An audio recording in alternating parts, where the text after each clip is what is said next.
Well, seems like a good time for another story time as I chill out at the end of the day. I thought I'd sit here back in the lot where it's nice and quiet. I'm sort of outdoors. Poured myself a little glass of wine. One of my favorite stories, as it reminds me of my granny. And my apologies, I'll have to read this in three parts probably. I need to get into town and get somebody's grandkid to help me clean my phone out. On which note, how about a shout out in the comments to the Miss Marilyn, I call her, holds my hand and keeps my channel going for me. She needs some support and some sympathy, I assure you. Anyways, the cows are coming. Oh no. Every summer Dad would say, get the fences in order, the cows are coming next week. I'd howl, protest, threaten strike action or mutiny.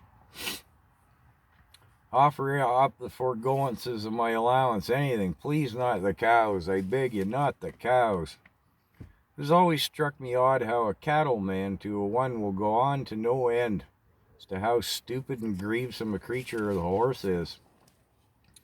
Did they drive them, herd them, round them up, etc. without the horse, I often wanted to say. But it's so, a cattleman will tongue down a horse to no end.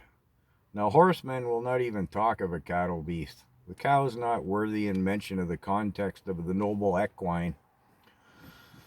The horse agrees with this wholeheartedly. If a cattle beast must be acknowledged / tolerated, it is with a distaste and a cool disdain. An often quoted expression at the time was the only thing dumber than a cow. Oh, dumber than a rock, sorry, is a cow. I'd have to agree with this statement, but for the cow's only glimmer of intelligence was their propensity for worrying the fence lines. Around Labor Day, after the hay had been taken off, 30 or so steers and one old lead cow would arrive. The horse and I would watch with jaundiced eyes as the loathsome beasts unloaded. Dad didn't run things with any serious intent towards profit. The token sums he charged for board dictated that the books, while showing black in the summer, they in turn bled red in the winter. Not one to skimp on quality or quantity of feed. The summer profits were literally eaten up over the winter months.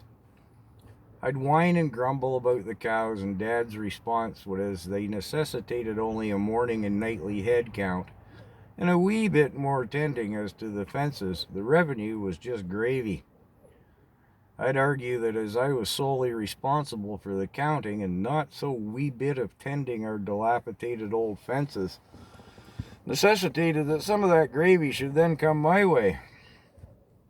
Dad's response was if I wanted anything on my dinner plate, yet alone covered with gravy, I'd just best clam up. Our fences were an